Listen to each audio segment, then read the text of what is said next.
जय माता दी। माता रानी आप और आपके परिवार पर अपनी असीम कृपा बनाए रखे। आज हम 33वें दिन में चतुर्थ स्कंद शुरू कर रहे हैं। बोलिए अम्बे मात की जय। पहला अध्याय। जन्मेजय बोले, हे बासवे, हे मुनिवर, हे सर्वज्ञानी दे, हे अनघ, हमारे कुल की वृद्धि करने वाले, हे स्वामी, मैं श्री कृष्ण के विषय में पूछना चाहता हूँ। मैंने सुना है कि परम प्रतापी श्रीमान वसुदेव राजा शूरसेन के पुत्र थे, जिनके पुत्र रूप में साक्षात भगवान विष्णु अवतरित हुए थे। आनक कदुम्बी नाम से विख्यात वह वासुदेव देवताओं के भी पूज्य थे। धर्मपरायण होते हुए भी वह कंस के कारागार में क्यों बंद हुए? उन्होंने अपने भार्या देवकी सहित ऐसा क्या अपराध किया था जिससे जाति के कुल में उत्पन्न कंस के द्वारा देवकी के 6 पुत्रों का वध कर दिया गया? साक्षात भगवान विष्णु ने वसुदेव के पुत्र रूप में कारागार में जन्म क्यों ग्रहण किया? देवताओं के अधिपति भगवान श्री कृष्ण गोकुल में किस प्रकार ले जाए गए और वह भगवान होते हुए भी जन्म जन्मांतरों को क्यों प्राप्त हुए? अमित तेजस्वी श्री कृष्ण के माता पिता वासुदेव और देवकी को बंधन में क्यों आना पड़ा? जगत की सृष्टि करने में समर्थ उन भगवान श्री कृष्ण ने माता देवकी के गर्भ में स्थित रहते हुए ही अपने वृद्ध माता पिता को बंधन से मुक्त क्यों नहीं किया? उन वासुदेव तथा देवकी ने महात्माओं द्वारा भी दुस्साध्य ऐसे कौन से कर्म पूर्व जन्म में किए थे जिससे उनके जहाँ परमात्मा भगवान श्री कृष्ण का जन्म हुआ? वह 6 पुत्र कौन थे? वह कन्या कौन थी जिसे कंस ने पत्थर पर पटक दिया था और वह हाथ से छूटकर आकाश में चली गई तथा पुण्य अष्टभुजा के रूप में प्रकट हुई? हे अनघ, बहुत सी पत्नियों वाले श्री कृष्ण के गृहस्थ जीवन, उसमें उनके द्वारा किए गए कार्यों तथा अंत में उनके शरीर त्याग के विषय में बताइए। किंवदंती के आधार पर मैंने भगवान श्री कृष्ण का जो चरित्र सुना है उससे मेरा मन परम विस्मय में पड़ गया है। अंतः आप उनके चरित्र का सम्यक रूप से वर्णन कीजिए। पुरातन धर्मपुत्र महात्मा तथा देव स्वरूप ऋषि श्रेष्ठ नर नारायण ने उत्तम तप किया था। जगत के कल्याणार्थ निर्हार जितेंद्रिय तथा सप्राह रहित रहते हुए काम क्रोध लोभ मोह मद इन मत्स्या और इन छो पर पूर्ण नियंत्रण रखकर साक्षात भगवान विष्णु के अंश स्वरूप जिन नर नारायण मुनियों ने पुण्य क्षेत्र बद्रिका आश्रम में बहुत वर्षों तक श्रेष्ठ तपस्या की थी, नारद आदि सर्वज्ञ मुनियों ने प्रसिद्ध तथा महाबल संपन्न अर्जुन तथा श्री कृष्ण को उन्हीं दोनों का अंश अवतार बताया गया है।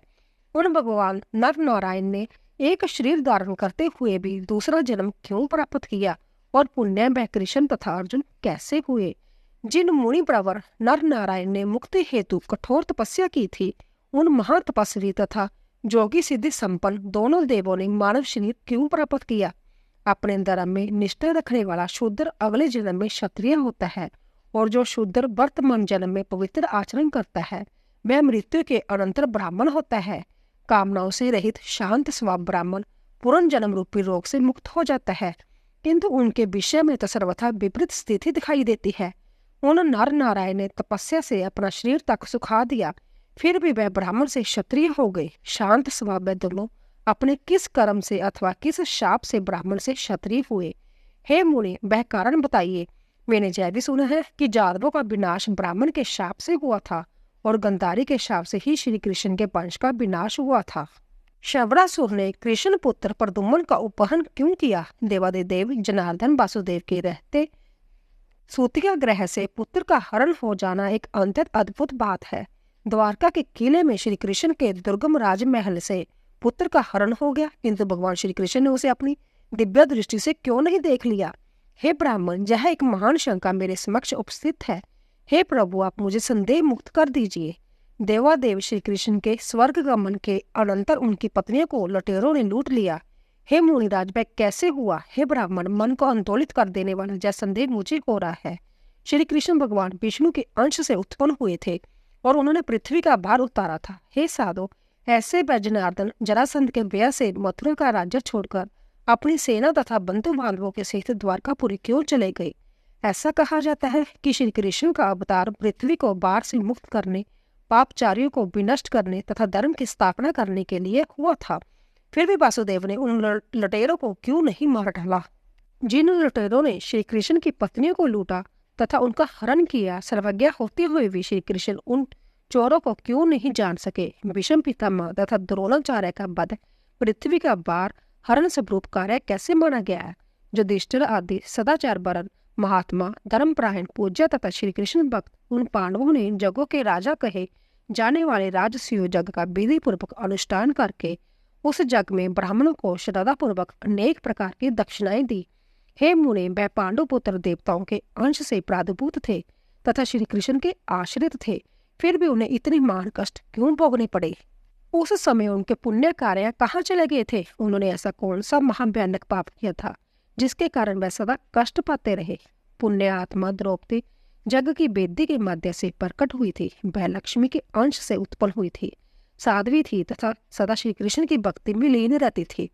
उस द्रौपदी ने भी बार बार महाभीषण संकट क्यों प्राप्त किया? दुशासन के द्वारा उसे बाल पकड़कर घसीटा गया तथा अत्यधिक प्रताड़ित किया गया। केवल एक वस्त्र धारण की हुई वह व्याकुल द्रौपदी राज्य सबला अवस्था में ही कौरवों की सभा में ले जाई गई।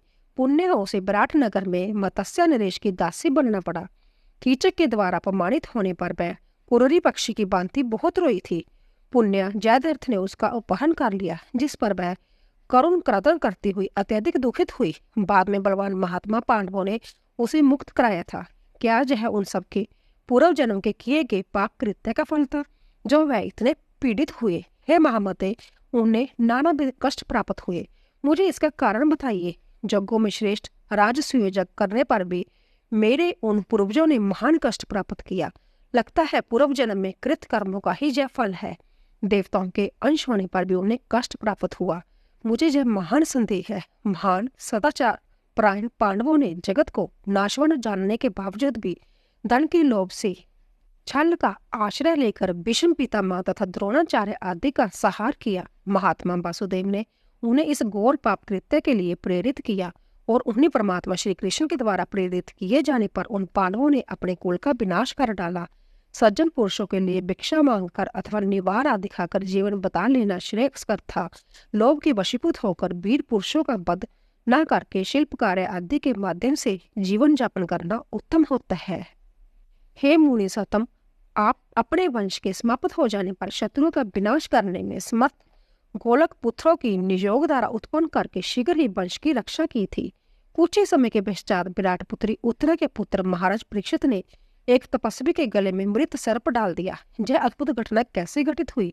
क्षत्रिय कुल में उत्पन्न कोई भी व्यक्ति ब्राह्मण से द्वेष नहीं करता है। हे मुने, मेरे पिता ने मौन व्रत धारण किए हुए उन तपस्वी के साथ ऐसा क्यों किया? इन तथा अन्य कई प्रकार की शंकाओं से मेरा मन इस समय अकुलित हो रहा है। हे तात, हे साधु, हे दयानिधि, आप तो सर्वज्ञ है। अतएव संदेह को दूर करके मेरे मन को शांत कीजिए। दूसरा अध्याय। सूत जी बोले, हे मुनियों, ऐसा पूछे जाने पर पुराण वेत्ता वाणी विशारद सत्यवती पुत्र महर्षि व्यास ने शांत स्वभाव वाले परीक्षित पुत्र जन्मेजय से उनके संदेह को दूर करने वाले वचन कहे। व्यास जी बोले, हे राजन, इस विषय में क्या कहा जाए? कर्मों की बड़ी गहन गति होती है। कर्म की गति जानने में देवता भी समर्थ नहीं है। मानवों की तो बात ही क्या है। जब इस त्रिगुणात्मक ब्राह्मण का आविर्भाव हुआ था, उसी समय से कर्म के द्वारा सभी की उत्पत्ति होती आ रही है। इस विषय में संदेह नहीं है। आदि तथा अंत से रहित होते हुए भी समस्त जीव कर्म रूपी बीज से उत्पन्न होते हैं। वह जीव नानाविध जोनियों में बार बार पैदा होते हैं और मरते हैं। कर्म से रहित जीवों का देह संजोग कदापि संभव नहीं है। शुभ अशुभ तथा मिश्रण इन कर्मों से यह जगत सदा व्याप्त रहता है। तत्व का ज्ञाता जो विधान है, उन्हें संचित, प्रारब्ध तथा वर्तमान यह 3 प्रकार के कर्म बताए गए हैं। कर्मों का त्रिविद्या इस शरीर में अवश्य विद्यमान रहता है। हे राजन, ब्रह्मा आदि सभी देवता भी उस कर्म के वशवर्ती होते हैं। सुख दुख, वृद्धावस्था, मृत्यु, हर्ष, शोक, काम, क्रोध, लोभ आदि यह सभी देहगत गुण है। हे राजेंद्र, जय देव के अधीन होकर सभी जीवों को प्राप्त होते हैं। राग, द्वेष आदि भाव स्वर्ग में भी होते हैं और इस प्रकार यह भाव देवताओं, मनुष्य तथा पशु पक्षियों में भी विद्यमान रहते हैं।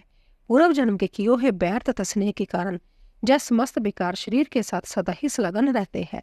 समस्त जीवों की उत्पत्ति कर्म के बिना हो ही नहीं सकती। कर्म से ही सूर्य नियमित रूप में परिभ्रमण करता है और चंद्रमा क्षीण रोग से ग्रस्त रहता है। अपने कर्म के प्रभाव से ही रुद्र को मुंडों की माला धारण करनी पड़ती थी। इसमें कोई संदेह नहीं है। आदि अंत रहित जय कर्म ही जगत का कारण है। सथावर जंग आत्मा जय है, समग्र शाश्वत विश्व उसी कर्म के प्रभाव से नियंत्रित है। सभी मुनिगण इस कर्म में जगत की नित्यता तथा अनित्यता का विचार में सदा डूबे रहते हैं। फिर भी वे नहीं जान पाते कि यह जगत नित्य है अथवा अनित्य। जब तक माया विद्यमान रहती है तब तक यह जगत नित्य प्रतीत होता है। कारण की सर्वथा सतह रहने का पर कार्य का अभाव कैसे कहा जा सकता है। माया नित्य है और वही सर्वदा सबका कारण है। अतः कर्म बीज की अनित्य पर बुद्धिमान पुरुषों को सदा चिंतन करना चाहिए। हे राजन, संपूर्ण जगत कर्म के द्वारा नियंत्रित होकर सदा प्रवर्तित होता रहता है। हे राजेंद्र, यदि अमित तेज वाले भगवान विष्णु अपनी इच्छा से जन्म लेने के लिए स्वतंत्र होते तो वह नानाविध जोनियों में, नानाविध दर्भ कर्म अनुरूप युगों में तथा अनेक प्रकार की निम्न जोनियों में जन्म क्यों लेते। अनेक प्रकार के सुख भोग और बैकुंठपुरी का निवास छोड़कर मल मूत्र वाले स्थान में व्यवहित होकर भला कौन रहना चाहेगा। फूल चुनने की क्रीड़ा, जल विहार तथा सुखदायक आसन का परित्याग कर कौन बुद्धिमान गर्भगृह में वास करना चाहेगा। कोमल रुई से निर्मित गद्दे तथा दिव्य शैया को छोड़कर गर्भ में औंधे मुंह पड़े रहना भला कौन विद्वान पुरुष पसंद कर सकता है। अनेक प्रकार के भावों से युक्त गीत, वाद्य तथा नृत्य का परित्याग करके गर्भ रूपी नरक में रहने का मन में विचार तक भला कौन कर सकता है। ऐसा कौन बुद्धिमान व्यक्ति होगा जो लक्ष्मी के अद्भुत भावों के अंतत कठिनाई से त्याग करने योग्य रस को छोड़कर मलमूत्र का रस पीने की इच्छा करेगा। अतः तीनों लोकों में गर्भवास में बढ़कर नरक स्वरूप अन्य कोई स्थल नहीं है। गर्भवास से व्यवहित होकर मुनि लोग कठिन तपस्या करते हैं। बड़े बड़े मनसवी पुरुष जिस गर्भवास से डरकर राज्य तथा सुख का परित्याग करके वन में चले जाते हैं, ऐसा कौन मूर्ख होगा जो उसके सेवन की इच्छा करेगा। गर्भ में कीड़े काटते हैं और नीचे से जठराग्नि तपाती रहती है। हे राजन, उस समय शरीर में आतिशय दुर्गंध युक्त मचा लगी रहती है, तो फिर वहां कौन सा सुख है। कारागार में रहना और बेड़ियों में बंधे रहना अच्छा है, किंतु एक क्षण के अल्पांश काल तक भी गर्भ में रहना कदापि शुभ नहीं होता। गर्भवास में जीवों को अत्यधिक पीड़ा होती है, वहां 10 महीने तक रहना पड़ता है। इसके अतिरिक्त अंततः दारुण जोनि जंतर से बाहर आने में महान कष्ट प्राप्त होता है। बाल्यावस्था में भी अज्ञानता तथा ना बोल पाने के कारण बहुत कष्ट मिलता है। परतंत्र तथा अंतत व्याधित बालक भूख तथा प्यास की पीड़ा के कारण अशक्त रहता है। भूखे बालक को रोता हुआ देखकर माता रोने का कारण जानने के लिए चिंताग्रस्त हो उठती है और पुण्य किसी बड़े रोग जनित कष्ट का अनुमान करके उसे दवा पिलाने की इच्छा करने लगती है। इस प्रकार वाले अवस्था में अनेक प्रकार के कष्ट होते हैं। तब विवेकी पुरुष किस सुख को देखकर समय जन्म लेने की इच्छा करते हैं। कौन ऐसा मूर्ख होगा जो देवताओं के साथ रहते हुए निरंतर सुख भोग का त्याग करके श्रम पूर्ण तथा सुख नाशक युद्ध करने की इच्छा रखेगा। हे निरपश्रेष्ठ, ब्रह्मा आदि सभी देवता भी अपने किए कर्मों के फलस्वरूप सुख दुख प्राप्त करते हैं। हे निरुपोतम, सभी देहधारी जीव चाहे मनुष्य, देवता या पशु पक्षी हो, अपने अपने किए कर्म का शुभ अशुभ फल पाते हैं। मनुष्य तप जग तथा दान के द्वारा इंद्र तत्व को प्राप्त हो जाता है और पुण्यशील होने पर इंद्र भी च्युत हो जाता है, इसमें संदेह नहीं है। राम अवतार के समय देवता कर्म बंधन के कारण बानर बने थे और कृष्ण अवतार में भी कृष्ण की सहायता के लिए देवता जादव बने थे। इस प्रकार प्रत्येक युग में धर्म की रक्षा के लिए भगवान विष्णु ब्रह्मा जी से अंतित प्रेरित होकर नेक अवतार धारण करते हैं। हे राजन, इस प्रकार रथ चक्कर की भांति विविध प्रकार की जोनियों में भगवान विष्णु के अद्भुत अवतार बार बार होते रहते हैं। महात्मा भगवान विष्णु अपने अंश से पृथ्वी पर अवतार लेकर दैत्यों का वध रूपी कार्य संपन्न करते हैं। इसीलिए अब मैं जहाँ श्री कृष्ण के जन्म की पवित्र कथा कह रहा हूँ, वह साक्षात भगवान विष्णु ही यदुवंश में अवतरित हुए थे। हे राजन, कच्छप मुनि के अंश से प्रतापी वसुदेव जी उत्पन्न हुए थे।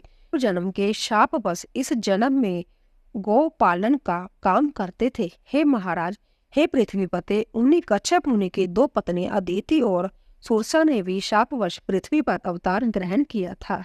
हे भरत श्रेष्ठ, उन दोनों ने देवकी और रोहिणी नामक बहनों के रूप में जन्म लिया था। मैंने ये भी सुना है कि क्रुद्ध होकर वरुण ने उन्हें महान शाप दिया था। राजा बोले, हे मावते, महर्षि कश्यप ने कौन सा ऐसा अपराध किया था जिसके कारण उन्हें स्त्रियों सहित शाप मिला, इसे मुझे बताइए। वैकुंठवासी अविनाशी रमापति भगवान विष्णु को गोकुल में जन्म क्यों लेना पड़ा? सबके स्वामी, अविनाशी, देवश्रेष्ठ, युग के आदि तथा सबको धारण करने वाले साक्षात भगवान नारायण किसके आदेश से व्यवहार करते हैं और वे अपने स्थान को छोड़कर मानव योनि में जन्म लेकर मनुष्य की भांति सब काम क्यों करते हैं? इस विषय में मुझे एक महान संदेह है। भगवान विष्णु संभव मानव शरीर धारण करके हीन मनुष्य जन्म में अनेकों विधि लीलाएं दिखाते हुए प्रपंच क्यों करते हैं? काम, क्रोध, अमर्ष, शोक, बैर, प्रेम, सुख, दुख, व्यय, दीनता, सरलता, पाप, पुण्य, वचन, मारण, पोषण, चलन, ताप, विमर्श, आत्मश्लाघा, लोभ, दम्भ, मोह, कपट और चिंता, जय तथा अन्य भी नाना प्रकार के भाव मनुष्य जन्म में विद्यमान रहते हैं। वह भगवान विष्णु शाश्वत सुख का त्याग करके इन भावों से ग्रस्त मनुष्य जन्म किस लिए धारण करते हैं? हे मुनीश्वर, इस पृथ्वी पर मानव जन्म पाकर कौन सा सुख मिल जाता है? वह साक्षात भगवान विष्णु किस कारण से गर्भवास में दुख, जन्म ग्रह में दुख, बाल्यावस्था में दुख, यौवन अवस्था में काम जनित दुख एवं गृहस्थी जीवन में तो बहुत बड़ा दुख होता है। हे ब्रिपर, जो अनेक कष्ट मानव जीवन में प्राप्त होते हैं, तो फिर वे भगवान विष्णु अवतार क्यों लेते हैं? ब्रह्मा जी ने भगवान विष्णु को राम अवतार ग्रहण करके अंत्यत दारुण वनवास काल में घोर कष्ट प्राप्त हुआ था। उन्हें सीता वियोग से उत्पन्न महान दुख प्राप्त हुआ था तथा अनेक बार राक्षसों से युद्ध करना पड़ा। अंत में महान आत्मा वाले इन श्री राम को पत्नी पर त्याग की असीम वेदना भी सहनी पड़ी। उसी प्रकार कृष्ण अवतार में भी बंदी ग्रह में जन्म, गोकुल गमन, गोचारण, कंस का वध और पुण्य कष्ट पूर्वक द्वारका के लिए प्रस्थान, इन अनेकों विध संसारिक दुखों को भगवान कृष्ण ने क्यों भोगा? ऐसा कौन ज्ञानी व्यक्ति होगा जो मुक्त होता हुआ भी स्वेच्छा से इन दुखों की प्रतीक्षा करेगा? हे सर्वज्ञ, मेरे मन की शांति के लिए संदेह का निवारण कीजिए। तीसरा अध्याय। व्यास जी बोले, हे राजन, भगवान विष्णु के विभिन्न अवतार ग्रहण करने तथा इसी प्रकार सभी देवताओं को भी अंश अवतार ग्रहण करने के बहुत से कारण है। अब वासुदेव, देवकी तथा रोहिणी के अवतारों का कारण यथार्थ रूप से सुनिए। एक बार महर्षि कश्यप जग कार्य के लिए वरुण देव की गोद ले आए। जग कार्य की समाप्ति के पश्चात वरुण देव के बहुत जांचना करने पर भी उन्होंने वह उत्तम धेनु वापस नहीं दी। फिर उदास मन वाले वरुण देव ने जगत के स्वामी ब्रह्मा के पास जाकर उन्हें प्रणाम करके विनम्रता पूर्वक उनसे अपना दुख कहा। हे महाभाग, मैं क्या करूं? वह अभिमानी कश्यप मेरी गाय नहीं लौटा रहा है, अतः मैंने उसे शाप दे दिया कि मानव योनि में जन्म लेकर तुम गौ पालक हो जाओ और तुम्हारी दोनों भार्या भी मानव योनि में उत्पन्न होकर अत्यधिक दुखी रहे। मेरी गाय के बछड़े माता से वियुक्त होकर अति दुखित है और रो रहे हैं, अतः पृथ्वी लोक में जन्म लेने पर जय अदिति भी मृत बत्सा होगी। इसे कारागार में रहना पड़ेगा, उससे भी उसे महान कष्ट भोगना होगा। व्यास जी बोले, जल जंतुओं के स्वामी वरुण का जय वचन सुनकर प्रजापति ब्रह्मा ने मुनि कश्यप को वहां बुलाकर उनसे कहा, हे महाभाग, आपने लोकपाल वरुण की गायों का हरण क्यों किया और फिर आपने उन्हें लौटाया भी नहीं? आप ऐसा अन्याय क्यों कर रहे हैं? हे महाभाग, न्याय को जानते हुए भी आपने दूसरे के धन का हरण किया। हे महामते, आप तो सर्वज्ञ हैं, तो फिर आपने जय अन्याय क्यों किया? ओ, लोभ की ऐसी महिमा है कि वह महान से महान लोगों को भी नहीं छोड़ता। लोभ तो निश्चय ही पापों की खान, नरक की प्राप्ति कराने वाला और सर्वथा अनुचित है। महर्षि कश्यप भी उस लोभ का परित्याग कर सकने में समर्थ नहीं हुए तो मैं क्या कर सकता हूँ? अंत में मैंने जय निष्कर्ष निकाला है कि लोभ सदा से सबसे प्रबल है। शांत स्वभाव वाले जितेंद्रीय प्रतिग्रह से प्राणमुख तथा वानप्रस्थ आश्रम स्वीकार किए हुए वह मुनि लोग धन्य है जिन्होंने लोभ पर विजय प्राप्त कर ली है। संसार में लोभ से बढ़कर अपवित्र तथा निंदित अन्य कोई चीज नहीं है। यह सबसे बलवान शत्रु है। महर्षि कश्यप भी इस नीच लोभ से स्नेह करने के कारण दुराचार में लिप्त हो गए। अतः मर्यादा की रक्षा के लिए ब्रह्मा जी ने भी अपने परम प्रिय पौत्र मुनि श्रेष्ठ कश्यप को शाप दे दिया कि तुम अपने अंश से पृथ्वी पर जदुवंश में जन्म लेकर वहां अपने दोनों पत्नियों के साथ गोपालन का कार्य करोगे। व्यास जी बोले, इस प्रकार अंश अवतार लेने तथा पृथ्वी का बोझ उतारने के लिए वरुण देव तथा ब्रह्मा जी ने उन महर्षि कश्यप को शाप दे दिया था। उधर कश्यप की 12 अदिति भी अत्यधिक शोक स्तंभ होकर अदिति को शाप दे दिया कि कर्म से तुम्हारे 7 पुत्र उत्पन्न होते ही मृत्यु को प्राप्त हो जाए।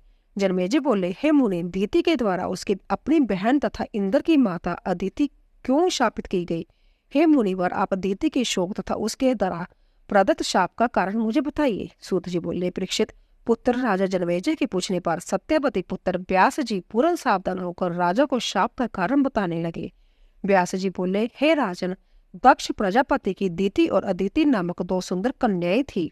दोनों ही कच्छप मुनि की प्रिय तथा गौरवशालिनी पत्नियां बनी। जब अदिति के अत्यंत तेजस्वी पुत्र इंद्र हुए, तब वैसे ही ओजस्वी पुत्र के लिए दीति के भी मन में इच्छा जागृत हुई। उस समय सुंदरी दीति ने कच्छप से प्रार्थना की, हे मानद, इंद्र के ही समान बलशाली, वीर, धर्मात्मा तथा परम शक्ति संपन्न पुत्र मुझे भी देने की कृपा करे। तब मुनि कच्छप ने उनसे कहा, प्रिय, धैर्य धारण करो। मेरे द्वारा बताए गए व्रत को पूर्ण करने के अनंतर इंद्र के समान पुत्र तुम्हें अवश्य प्राप्त होगा। कच्छप मुनि की बात स्वीकार करके दीति उस उत्तम व्रत के पालन में तत्पर हो गई। उनकी ओज से सुंदर गर्भ धारण करती हुई वह सुंदरी दीति प्यो व्रत में स्थित रहकर भूमि पर सोती थी और पवित्रता का सदा ध्यान रखती थी। इस प्रकार क्रमशः जब वह महान तेजस्वी गर्भ पूर्ण हो गया, तब शुभ ज्योति युक्त तथा दीप्तिमान अंगों वाली दीति को देखकर अदिति दुखित हुई। उसने अपने मन में सोचा, यदि दीति के गर्भ से इंद्र तुल्य महाबली पुत्र उत्पन्न होगा तो निश्चय ही मेरा पुत्र निस्तेज हो जाएगा। इस प्रकार चिंता करती हुई माननी अदिति ने अपने पुत्र इंद्र से कहा, प्रिय पुत्र, इस समय दीति के गर्भ में तुम्हारा अत्यंत पराक्रमशाली शत्रु विद्यमान है। हे शोभन, तुम सम्यक विचार करके उस शत्रु के नाश का प्रयत्न करो, जिससे दीति के गर्भ होते ही विनष्ट हो जाए। मुझसे सपत्नी भाव रखने वाली उस सुंदरी दीति को देखकर सुख का नाश कर देने वाली चिंता मेरे मन को सताने लगती है। जब शत्रु बढ़ जाता है, तब राज्य क्षमा रोग की भांति वह नष्ट नहीं हो पाता। इसीलिए बुद्धिमान मनुष्य का कर्तव्य है कि वह ऐसे शत्रु को अंकुरित होते ही नष्ट कर डाले। हे देवेंद्र, दीति का वह गर्भ मेरे हृदय में लोहे की कील के समान चुभ रहा है। अंत्य जिस किसी भी उपाय से तुम उसे नष्ट कर दो। हे महाभाग, यदि तुम मेरा हित करना चाहते हो तो साम दान आदि के बल से दीति के गर्भस्थ शिशु का संहार कर डालो। व्यास जी बोले, हे राजन, तब अपनी माता की वाणी सुनकर देवराज इंद्र मन ही मन उपाय सोचकर अपनी भी माता दीति के पास गए। उस पाप बुद्धि इंद्र ने विनयपूर्वक दीति के चरणों में प्रणाम किया और ऊपर से मधुर किंतु भीतर से विश्ववारी वाणी में विनम्रता पूर्वक उससे कहा। इंद्र बोले, हे माता, आप व्रतपरायण हैं और अत्यंत दुर्बल तथा कृषकार्य हो गई हैं। अंत मैं आपकी सेवा करने के लिए आया हूँ। मुझे बताइए मैं क्या करूँ। हे पतिव्रते, मैं आपके चरण दबाऊंगा, क्योंकि बड़ों की सेवा से मनुष्य पुण्य तथा अक्षय गति प्राप्त कर लेता है। मैं शपथ पूर्वक कहता हूँ कि मेरे लिए माता अदिति तथा आप में कुछ भी भेद नहीं है। ऐसा कहकर इंद्र उनके दोनों चरण पकड़कर दबाने लगा। पादवश वाहन का सुख पाकर सुंदर नेत्र वाली उस दीति को नींद आने लगी। वह परम सती दीति थकी हुई थी, व्रत के कारण दुर्बल हो गई थी और उसे इंद्र पर विश्वास था। अंत वह सो गई। दीति को नींद के वशीभूत देखकर इंद्र अपना अत्यंत सूक्ष्म रूप बनाकर हाथ में शस्त्र लेकर बड़ी सावधानी के साथ दीति के शरीर में प्रवेश कर गए। इसी प्रकार जोग बल द्वारा दीति के उदर में शीघ्र ही प्रविष्ट होकर इंद्र ने वज्र से उस गर्भ के 7 टुकड़े कर डाले। उस समय वज्रघात से दुखित हो गर्भस्थ शिशु रोदन करने लगा। तब धीरे से इंद्र ने उससे पाल रुत मत रो ऐसा कहा। फिर इंद्र ने पुण्य उन 7 टुकड़ों के 7 खंड कर दिए। हे राजन, वह ही टुकड़े उनंजा मरुदगन के रूप में प्रकट हो गए। उस शली इंद्र द्वारा अपने गर्भ को वैसा यह जानकर सुंदर दांत वाली वह दीति जाग गई और अत्यंत दुखी होकर क्रोध करने लगी। जैसा बहन अदिति द्वारा किया गया है। ऐसा जानकर सत्य व्रतपरायण दीति ने कुपित होकर अदिति और इंद्र दोनों को शाप दे दिया कि जिस प्रकार तुम्हारे पुत्र इंद्र ने छल पूर्वक मेरा गर्भ छीन बिन कर डाला है, उसी प्रकार उसका त्रिभुवन का राज्य शीघ्र ही नष्ट हो जाए। जिस प्रकार पापणी अदिति ने गुप्त पाप के द्वारा मेरा गर्भ गिराया है और मेरे गर्भ को नष्ट करवा डाला है, उसी प्रकार उसके पुत्र भी क्रमशः उत्पन्न होते ही नष्ट हो जाएंगे और वह पुत्र शोक से अत्यंत चिंतित होकर कारागार में रहेगी। अन्य जन्म में भी इसकी संतानें मर जाया करेगी। व्यास जी बोले, इस प्रकार मरीच पुत्र कच्छप ने दीति प्रदत्त शाप को सुनकर उससे स्तावना देते हुए प्रेम पूर्वक जय वचन कहा। हे कल्याणी, तुम क्रोध मत करो। तुम्हारे पुत्र बड़े बलवान होंगे। वह सब उनंजा मरुद देवता होंगे जो इंद्र के मित्र बनेंगे। हे सुंदरी, 28वें द्वापर युग में तुम्हारा शाप सफल होगा। उस समय अदिति मनुष्य योनि में जन्म लेकर अपने किए कर्म का फल भोगेगी। इसी प्रकार दुखित वरुण ने भी उन्हें शाप दिया है। इन दोनों शापों के संयोग से जय अदिति मनुष्य योनि में उत्पन्न होगी। व्यास जी बोले, इस प्रकार पति कच्छप के आश्वासन देने पर दीति संतुष्ट हो गई और वह पुण्य कोई अप्रिय वाणी नहीं बोली। हे राजन, इस प्रकार मैंने आपको अदिति के पूर्व शाप का कारण बताया। हे नृपश्रेष्ठ, वही अदिति अपने अंश से देवकी के रूप में उत्पन्न हुई। चौथा अध्याय। राजा बोले, हे माँ बाप, इस आख्यान को सुनकर मैं बड़े आश्चर्य में पड़ गया। हे मामते, जय संसार पाप का मूर्त रूप है, इसके बंधन से मनुष्य किस प्रकार मुक्त हो सकता है? जब तीनों लोगों का वैभव पास रखते हुए भी कच्छप मुनि की संतान इंद्र ने ऐसा पाप कर्म कर डाला, तब कौन मनुष्य पाप नहीं कर सकता? अद्भुत शब्द लेकर सेवा के बहाने माता के गर्भ में प्रविष्ट होकर बालक की हत्या करना तो बड़ा भयानक पाप है। सबके शासक, धर्म के रक्षक और तीनों लोगों के स्वामी इंद्र ने जब ऐसा निंदित कर्म कर डाला, तब फिर दूसरा कौन नहीं करेगा? हे जगत गुरु, मेरे पितामह लोगों ने भी कुरुक्षेत्र के संग्राम में ऐसा ही विस्मयकारी, दारुण और निंदित कर्म किया था। भीष्म, द्रोण, कृपाचार्य, कर्ण तथा धर्म के अंश स्वरूप युधिष्ठिर, इन सभी ने भगवान श्री कृष्ण की प्रेरणा से धर्म विरुद्ध कर्म किए थे। संसार की असारता जानते हुए भी उन प्रतिभाशाली तथा देववंश से उत्पन्न धर्मपरायण पांडवों ने भी ऐसा घृत कर्म क्यों किया? हे द्विजेंद्र, यदि ऐसी बात है तो धर्म पूर्ण किसकी आस्था होगी और धर्म के विषय में सैद्धांतिक प्रमाण ही क्या रह जाएगा? यह वृत्तांत सुनकर तो मेरा मन चंचल हो उठा है। यदि आप्त वचन को प्रमाण माने तो फिर कौन पुरुष आप्त है? विषयासक्त मनुष्य में राग आ रही जाती है और अपना स्वार्थ भंग होने पर उसमें निस्संदेह राग द्वेष की बहुलता हो जाती है। द्वेष के कारण अपने स्वार्थ सिद्धि के लिए असत्य भाषण करना पड़ता है। परम ज्ञानी और सत्वगुण के मूर्त स्वरूप भगवान श्री कृष्ण ने भी जरासंध के वध के लिए छल से ब्राह्मण का वेश धारण किया था। जब सतव मूर्ति भी इस प्रकार के होते हैं, तब किस आप्त पुरुष को प्रमाण माना जाए? उसी प्रकार राजसूय जग के अवसर पर अर्जुन ने भी वैसा ही कर्म किया था। जिस जग में अशांति का वातावरण रहा, उस जग को किस श्रेणी का जग कहा जाए? वह जग परलोक में परम पद की प्राप्ति के लिए किया गया था अथवा स्यूष पाने के लिए किया गया था, या अन्य किसी कार्य की सिद्धि के लिए किया गया था? श्रुति का जय वचन है कि धर्म का प्रथम चरण सत्य, दूसरा चरण पवित्रता, तीसरा चरण दया तथा चतुर्था चरण दान है। पुराण वेत्ता भी यही कहते हैं। इन चारों के बिना परम अद्भुत धर्म कैसे टिक सकता है? तब मेरे पूर्वजों द्वारा किया गया वह धर्म विहन जग कर्म उत्तम फल देने वाला कैसे हो सकता है? इससे तो यही प्रतीत होता है कि उस समय किसी का भी कहीं भी धर्म में अटल विश्वास नहीं था। जगत प्रभु भगवान विष्णु ने भी छलने हेतु बामन का रूप धारण किया था, जिन्होंने बामन रूप से राजा बलि को ठग लिया था। महाराज बलि 100 जगों का अनुष्ठान करने वाले, वेदों की आज्ञा का पालन करने वाले धर्मात्मा, दानी, सत्यवादी या जितेंद्रिय थे। ऐसे महापुरुष को परम प्रभावशाली भगवान विष्णु ने अकस्मात पदच्युत कर दिया। अतः हे कृष्ण दीपान, उन दोनों में कौन जीता? पंचना करके छल कर्म में निपुण भगवान बामन की विजय हुई या छले गए राजा बलि की? इस विषय में मुझे महान संदेह है। हे द्विज श्रेष्ठ, मुझे सत्य बात बताइए, क्योंकि आप पुराणों की रचयिता, धर्म तथा महान बुद्धि संपन्न है।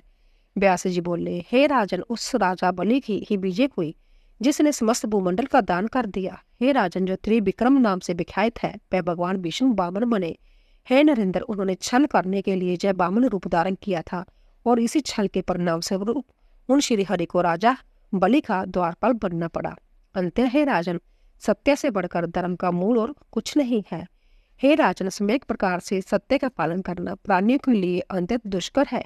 अनेक रूप धारण करने वाली त्रिगुणात्मका माया बड़ी बलवती है, जिसने तीनों गुणों से सम्मिश्रित इस विश्व की रचना की है।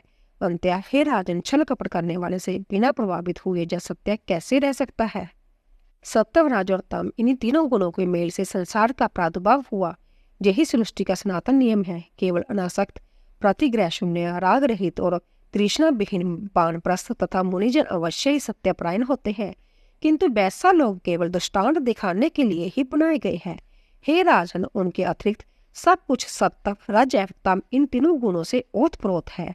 हे नृपश्रेष्ठ, पुराणों, वेदों, धर्मशास्त्रों और सुगुण प्राणियों द्वारा रचित ग्रंथों में भी कहीं एक वाक्यता नहीं मिलती। सगुण प्राणी ही सुगुण कार्य करता है, निर्गुण से सुगुण कार्य नहीं हो सकता, क्योंकि वह सभी गुण मिश्रित है, वह पृथक पृथक नहीं रहते। इसी कारण किसी की भी बुद्धि सत्य तथा सनातन धर्म में टिक नहीं पाती।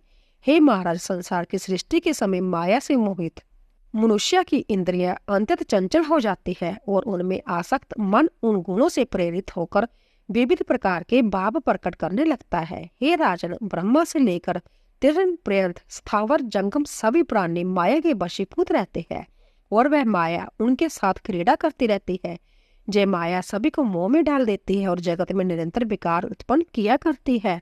हे राजन, सर्वप्रथम अपना कार्य सिद्ध करने के लिए मनुष्य असत्य का सहारा लेता है। उस समय इंद्रियों के विषयों का चिंतन करते हुए जब मनुष्य अपना अभिष्ट नहीं पाता तो वह उसके लिए छल करने लगता है। इस प्रकार छल के कारण वह पाप में प्रवृत्त हो जाता है। काम, क्रोध और लोभ मनुष्य के लिए सबसे शत्रु है।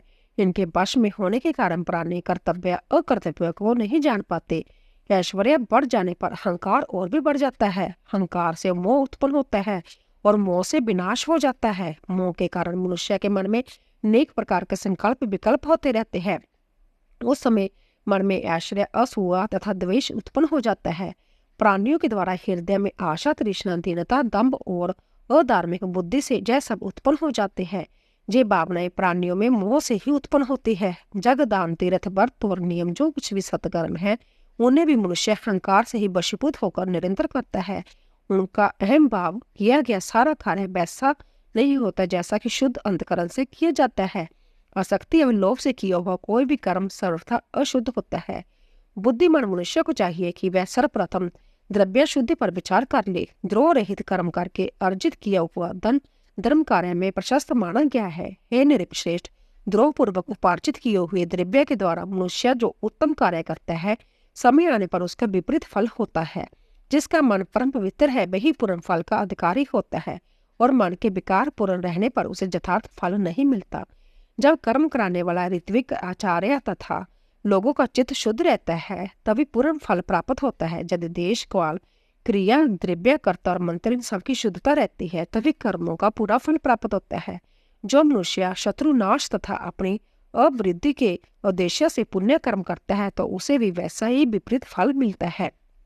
स्वार्थ में लिप्त मनुष्य शुभ अशुभ ज्ञान नहीं रख पाता और देव अधीन होकर सदा पाप ही किए करता है, पुण्य नहीं। प्रजापति ब्रह्मा से ही देवता उत्पन्न हुए थे और उन्हीं से असुरों की भी उत्पत्ति हुई है। वह सबके सब स्वार्थ लिप्त होकर एक दूसरे के विरुद्ध काम करते हैं। वेदों में कहा गया है कि सत्व गुण से सभी देवता, रजोगुण से मनुष्य तथा तमोगुण से पशु पक्षी आदि जोड़ने के जीव उत्पन्न होते हैं। अतः जब सत्व गुण से उत्पन्न देवताओं में भी निरंतर आपस में बैर भाव रहता है तब पशु पक्षी में परस्पर जाति बैर उत्पन्न होने में क्या आश्चर्य। देवता भी सदैव द्रोह में तत्पर रहते हैं और तपस्या में विघ्न डालना करते हैं। हे नृप, वे सदा असंतुष्ट रहते हुए भी द्वेष प्राण होकर आपस में विरोधाभाव रखते हैं। अंत हे राजन, जब जब संसार ही अहंकार से उत्पन्न हुआ है तब वह राग द्वेषहीन हो ही कैसे सकता है। तो दोस्तों इसी तरह चौथा अध्याय पूरा हुआ। बोली अम्बे मात की जय। दोस्तों अगर आपको हमारी कथा पसंद आ रही हो प्लीज जाने से पहले चैनल को सब्सक्राइब कीजिए, लाइक कीजिए और शेयर कीजिए। आप सभी का धन्यवाद।